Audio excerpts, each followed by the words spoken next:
Hola, soy Luis Alberto Estrada, estamos en busca de la clave, un nuevo episodio, una nueva filmación sobre libros maravillosos que nos invitan a nosotros a profundizar en nuestra vida, a entender la circunstancia en que estamos.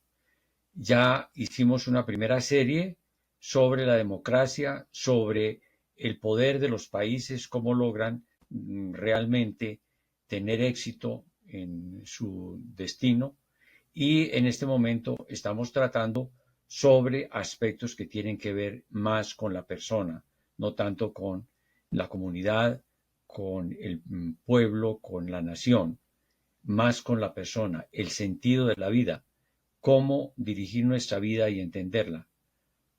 Los libros son libros en que grandes pensadores han colocado sus ideas y que nos permiten a nosotros también repensarlas y interiorizarlas. Para el día de hoy, precisamente, les tengo un libro maravilloso. Lo vamos a ver en varios episodios. Es un libro, en cierta forma, un poco más extenso, aunque cuando no tenga tantas páginas, pero con muchas ideas, muy denso. Es el libro de Daniel Goleman, La inteligencia emocional. Inteligencia emocional. ¿Cuántas veces nos sobrecoge a nosotros una emoción maravillosa o una emoción no tan luminosa? ¿Cómo nos portamos nosotros en esas circunstancias?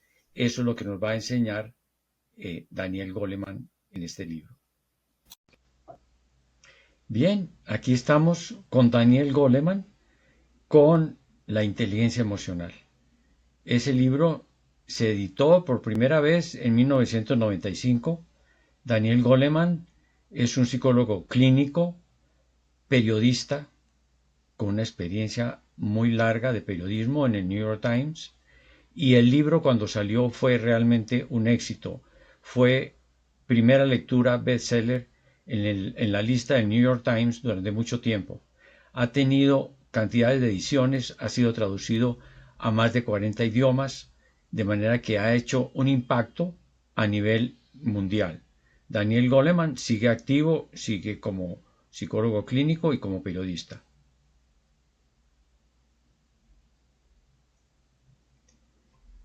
Narra una experiencia que él tuvo en Nueva York cuando tomó un autobús, un bus urbano de Nueva York, y entró al bus y recibió el saludo del conductor.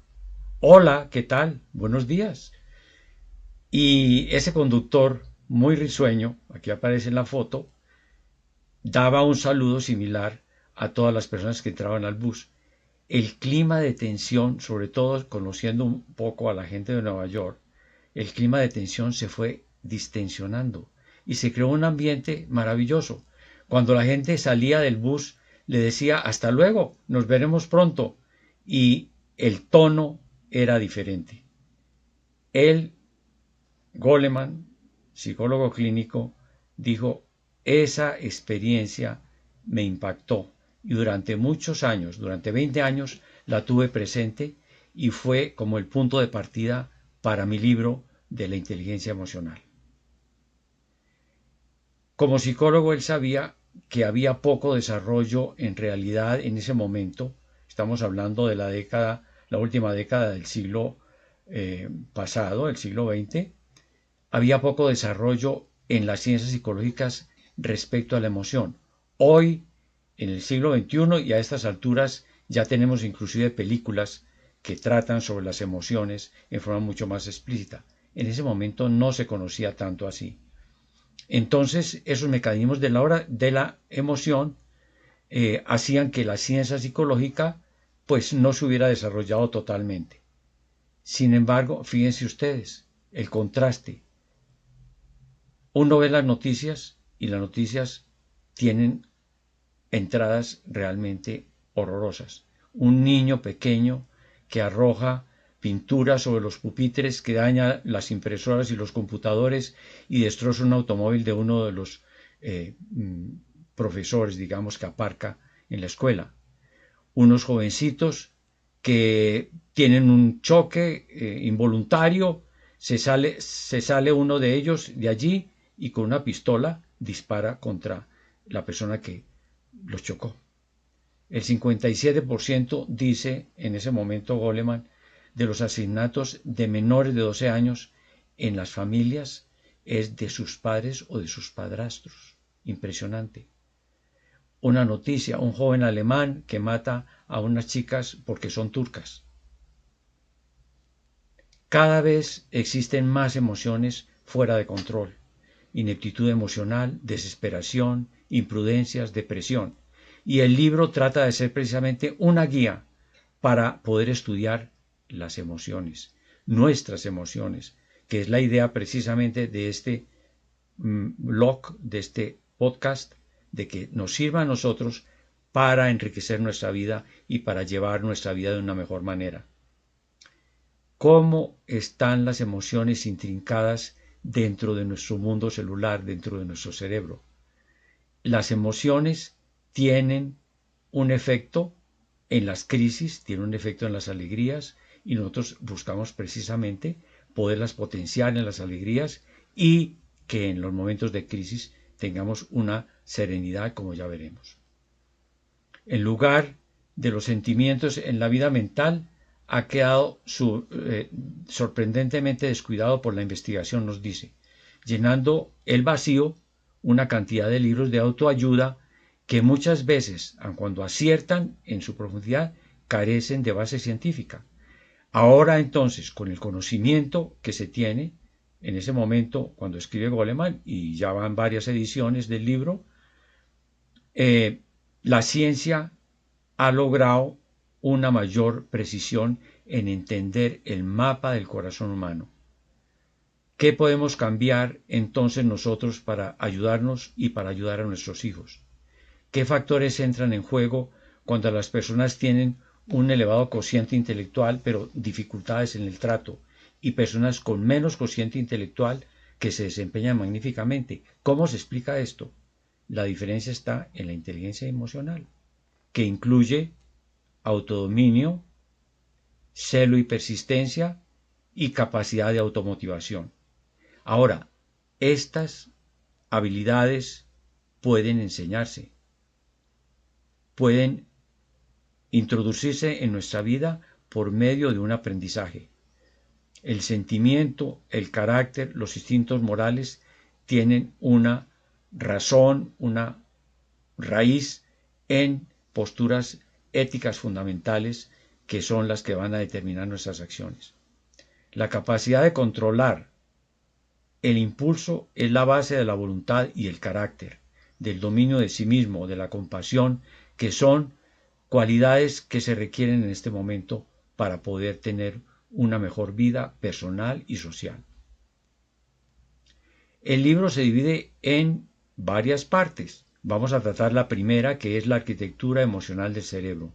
Entender un poco cómo está intrincado, digamos, ese alambraje interno del cerebro.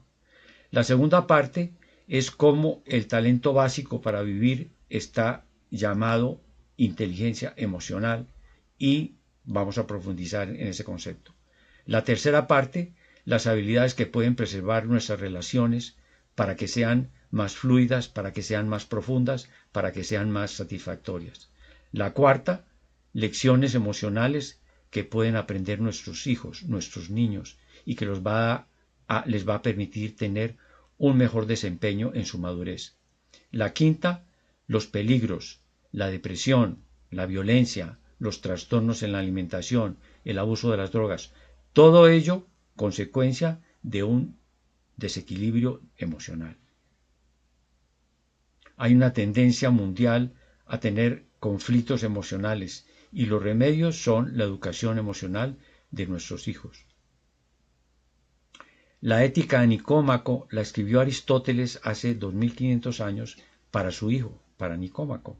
Y en la ética a Nicómaco él dice, la aspiración es que nuestras pasiones tengan un manejo racional. Y a eso vamos. Empezamos entonces con la primera parte del libro, El cerebro emocional. ¿Para qué son las emociones? Bueno, miremos un caso.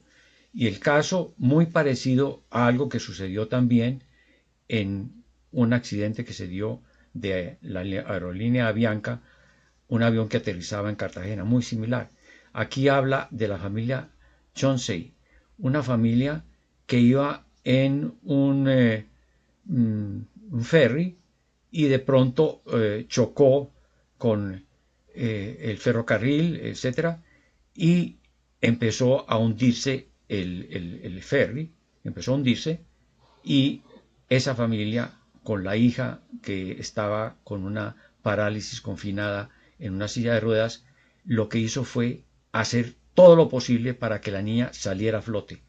La niña salió a flote, los padres no salieron a flote, los padres perecieron. Prefirieron la vida de su hija.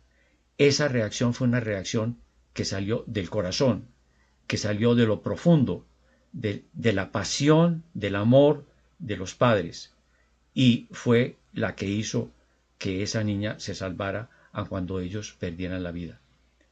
Entonces nos dice Goleman, esa es la función que tienen precisamente las pasiones, ayudarnos en momentos como esos a dar una acción adecuada.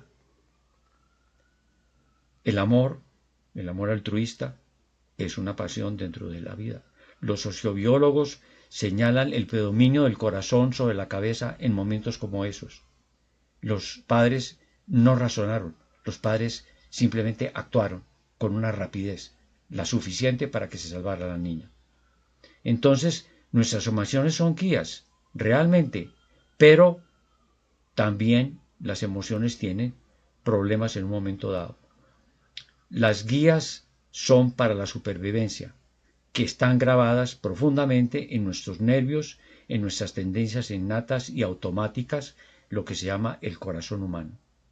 Bueno, miremos en detalle entonces. Las pasiones aplastan también la razón.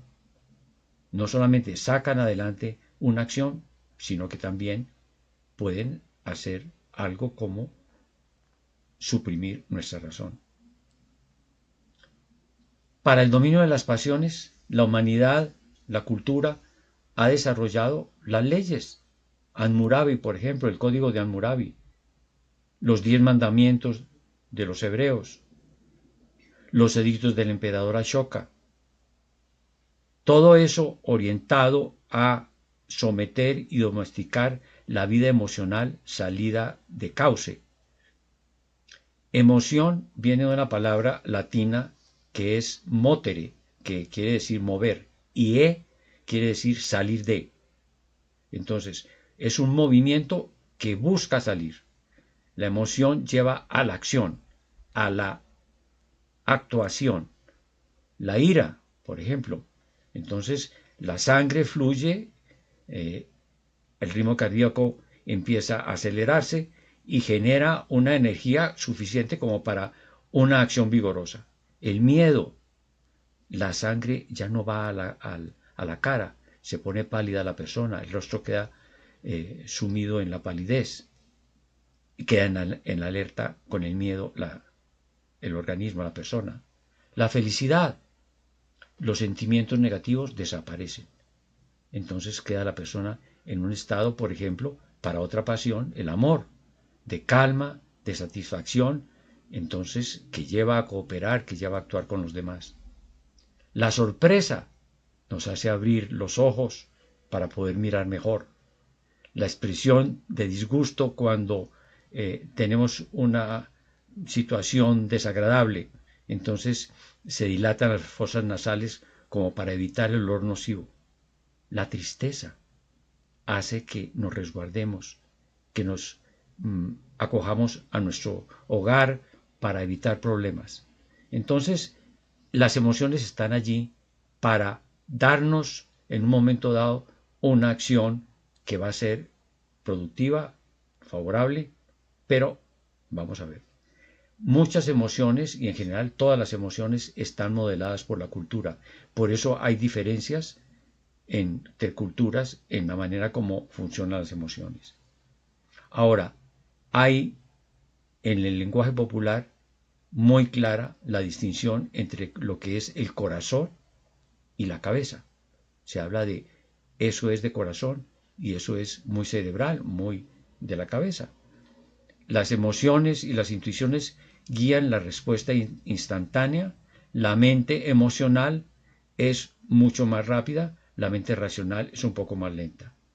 Ahora, son facultades semi-independientes, no están unidas.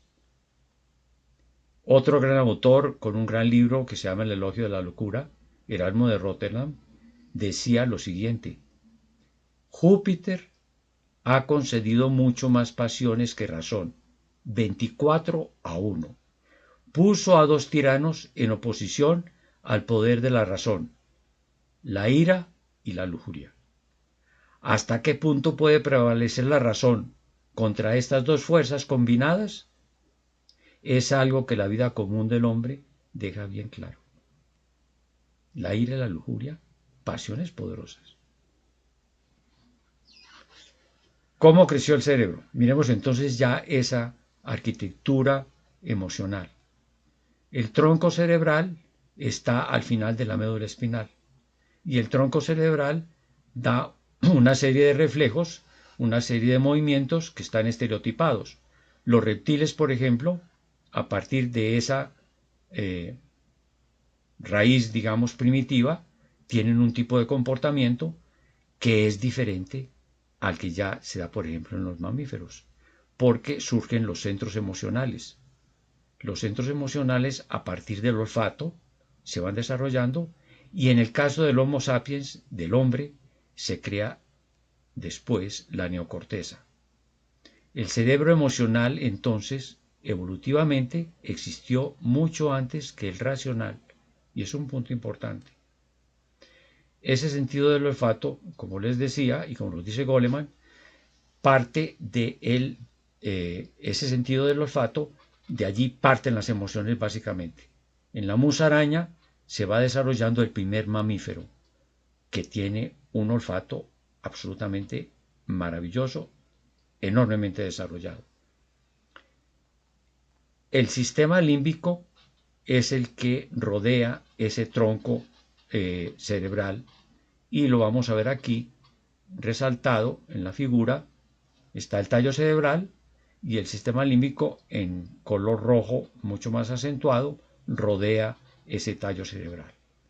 Allí está la base de las emociones. Cuando estamos dominados por el anhelo o la furia, trastornados por el amor o el temor, el sistema límbico es el que está dominando.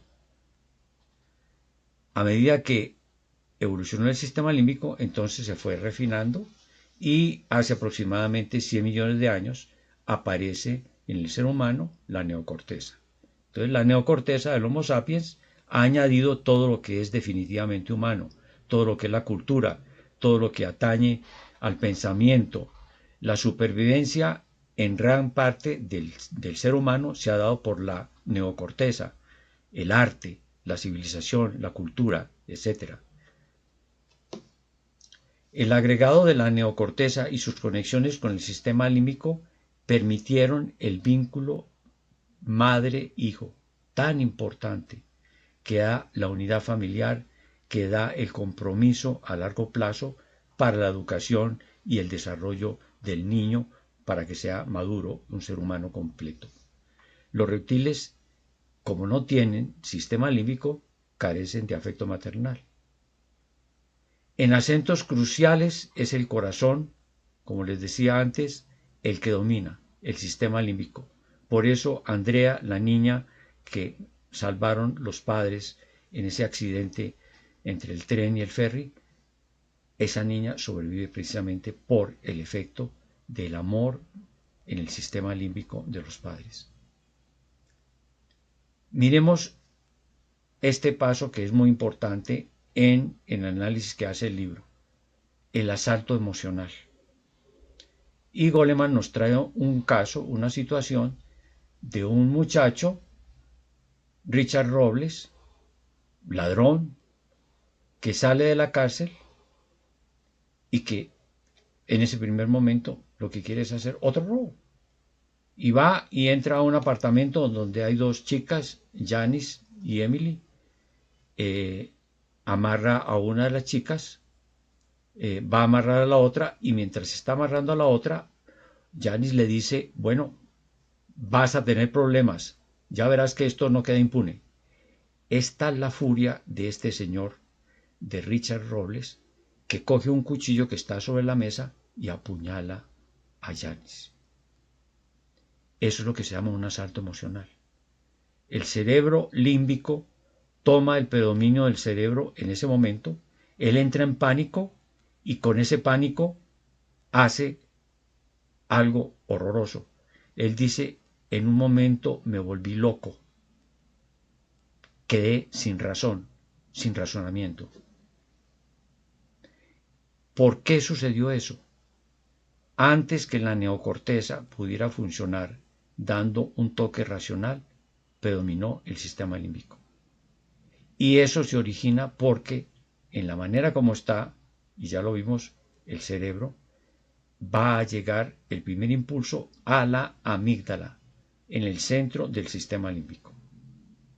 Miremos acá en esta figura, la amígdala, generalmente hablamos de la amígdala, que son las que están situadas acá en esta parte del cuerpo y que anteriormente las operaban, hoy ya no las operan.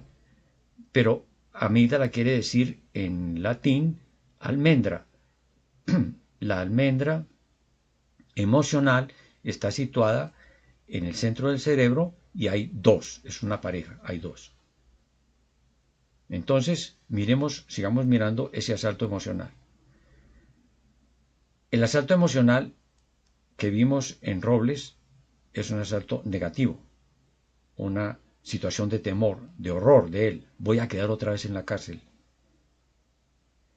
Pero también se produce asalto emocional cuando hay emociones muy intensas. Por ejemplo, nos dice Goleman, el señor Dan Jansen gana la medalla olímpica en las Olimpiadas de 1994 y la esposa es tal la emoción que siente que tienen que atenderla inmediatamente para que no tenga un infarto y digamos, muera en el sitio, en el estadio.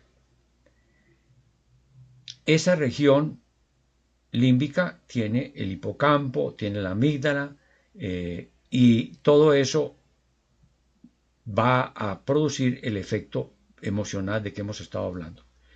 Cuando hay algún tipo de, digamos, de cirugía que desconecta la amígdala del resto del cerebro, se produce lo que se llama la ceguera afectiva.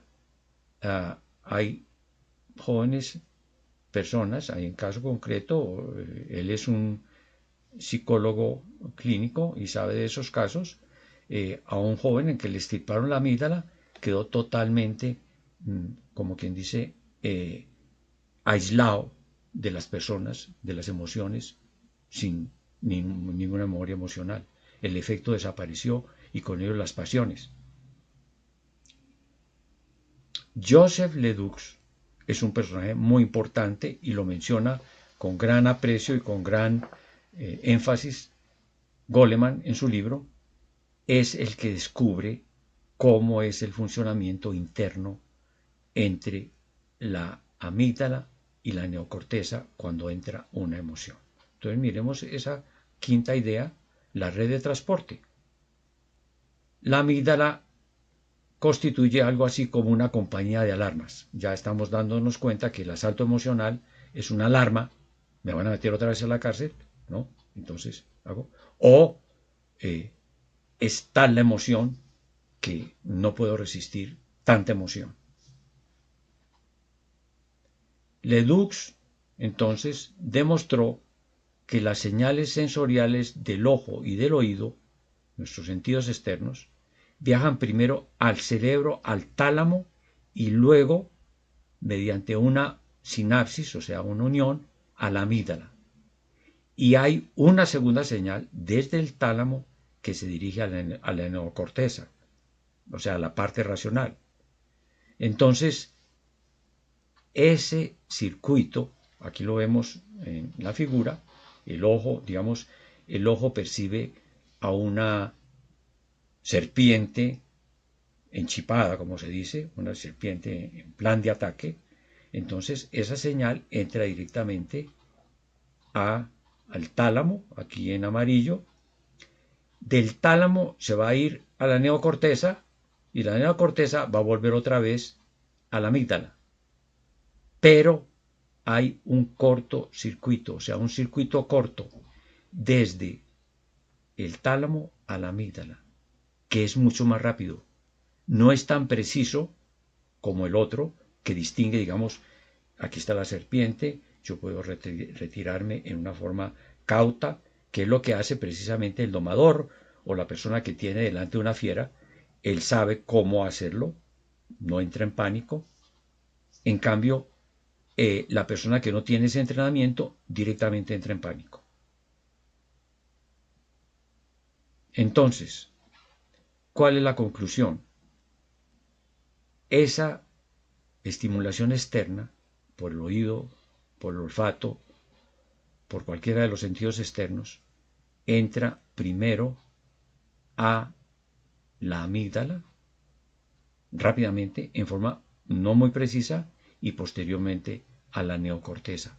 Por eso entonces el corazón va más rápido que la cabeza. El poder de la emoción puede superar la racionalidad, es lo que nos dice Goleman.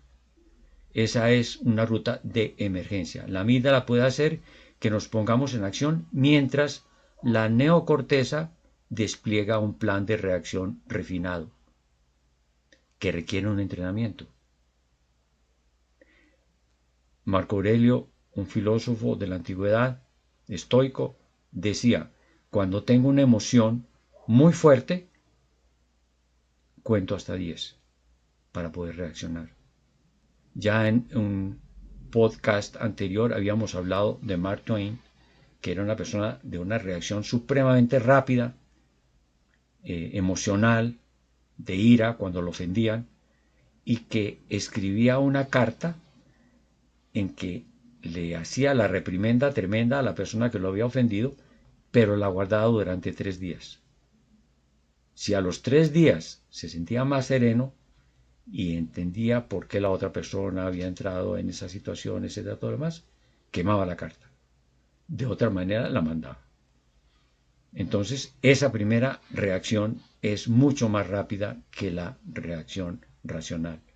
El sistema emocional puede actuar con independencia del sistema emocional. Entonces, el sistema emocional y el sistema racional van un poco separados. Vamos a ver al final que pueden coordinarse, pero van un poco separados. En las primeras milésimas de segundo, durante las cuales percibimos algo que nos impresiona, no solo comprendemos inconscientemente de qué se trata, sino que decidimos si nos gusta o no y cómo vamos a reaccionar. El hipocampo, el sistema límbico, la amígdala, todo eso hacen todo lo que hemos llamado el sistema emocional. El cerebro tiene 2 memorias, una memoria para datos corrientes y una memoria emocional. La memoria emocional se guarda precisamente en la amígdala. La amígdala explora la experiencia cuando está activada, comparando lo que está sucediendo en ese momento con lo que ha ocurrido en el pasado. Y su método de comparación, que es asociativo, hace que de pronto nosotros reaccionemos como reaccionamos antes, sin tener un análisis previo de la situación. Con unos pocos elementos sueltos, la amígdala empieza a funcionar. Entonces, muchos poderosos recuerdos emocionales que se remontan a los primeros años de la vida van a impactar nuestras reacciones en el momento actual. Palizas, negligencias evidentes en la infancia dejan, como quien dice, unos engramas en la mente, una grabación en la mente que hace que la amígdala reaccione en forma similar. El papel de la amígdala entonces en la infancia se vuelve preponderante y Goleman apunta a la educación de los niños. Inicialmente su libro está orientado a la educación de los niños, pero es la educación de todos nosotros. Digamos, esa experiencia de la infancia es precisamente la que trabajan los psicoanalistas. ¿Qué quedó en la mente del niño? Por eso los primeros años de la infancia son tan importantes, que la persona actualmente está reaccionando así. Son cianotipos. Y un cianotipo es algo así. Esta figura, por ejemplo, es un cianotipo. Es una figura en azul y miren ustedes cómo quedan los rayones, ¿sí?, expandidos dentro de la figura en azul. El cianotipo queda perfectamente grabado en la persona con una profundidad intensa, a pesar de lo que pueda tener, digamos, de conciencia la persona. Una séptima idea: cuando las emociones son rápidas y poco precisas. Es más o menos lo que hemos estado hablando.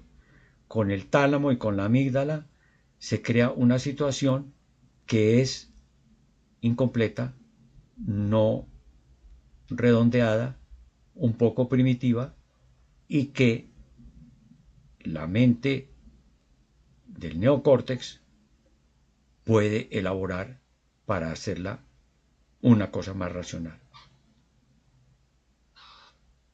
Aquí tenemos la amígdala en el centro, el neocórtex, ¿cierto?, otras estructuras cerebrales. Entonces, la respuesta neocortical, o sea, de la neocorteza, de la razón, es más lenta en el tiempo cerebral que el mecanismo de asalto emocional, ¿no? La respuesta neocortical es más sensata y más considerada, ya que el sentimiento está precedido por el pensamiento. Entonces, ¿a dónde vamos? A una armonía entre emoción y pensamiento. Aquí vemos a un sonriente personaje, ¿cierto? Bueno. La amígdala y las estructuras límbicas relacionadas y la neocorteza son los centros de batalla de los acuerdos entre la cabeza y el corazón. La corteza prefrontal es responsable de la memoria operativa, de la acción.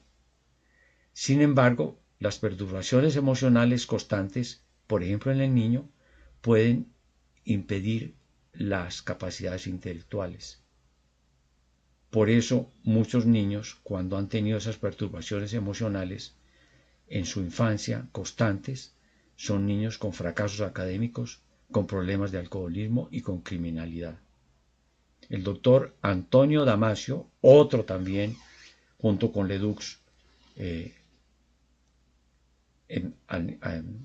alabado y animado por lo que nos dice Goleman en su libro, ha mostrado precisamente toda esta situación, cómo el circuito prefrontal amígdala influye en la situación emocional. El paradigma antiguo era razón liberada de la tensión emocional.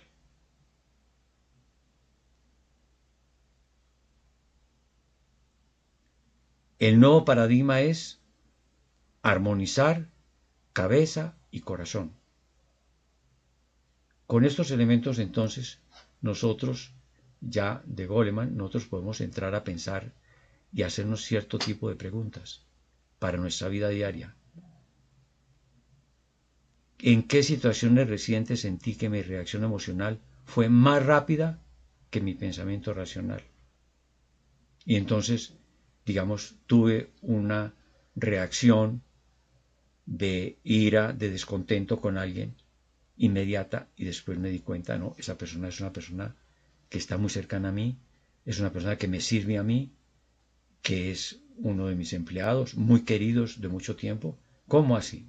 ¿Cómo así que me comporté así con él?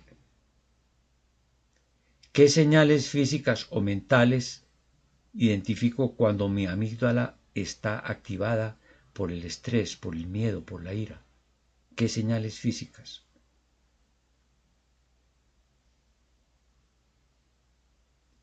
¿Cómo influye mi estado emocional en la calidad de mis decisiones diarias? ¿Qué estrategias utilizo para recuperar el equilibrio cuando una emoción intensa me domina? El poeta Horacio decía, cuando tú tengas una tristeza, mantén el alma calmada. Cuando tengas una gran alegría, mantén el alma calmada. ¿De qué manera puedo entrenar mi cerebro para que la respuesta emocional y la racional trabajen en armonía? Que ese es el nuevo paradigma. Lograr que la emoción esté enriquecida por la razón y la razón enriquecida por la emoción.